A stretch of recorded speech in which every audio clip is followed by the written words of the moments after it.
Hi boys, when I was in year 9 and 10 I read a lot of Sartre and Camus, and I became obsessed with philosophy, especially the idea of authenticity. I was constantly questioning myself, were my choices genuinely mine, or was I just performing an identity I wanted others or myself to see?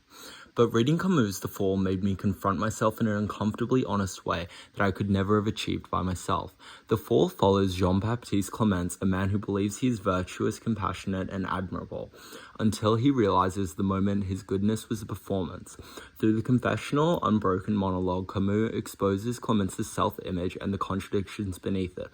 One of the most revealing lines in the book is when Clements admits, "I was always on the side of angels until the day I learned that my entire life was nothing but a long struggle against myself."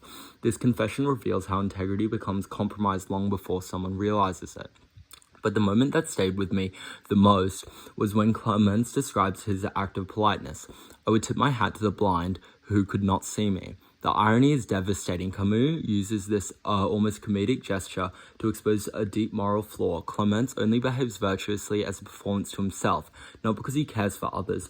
Where there is no possibility of being judged, this becomes blatantly obvious. The irony here highlights how empty his kindness truly is. This forced me to question moments in my own life where I acted simply because I wanted to feel better about myself rather than the other.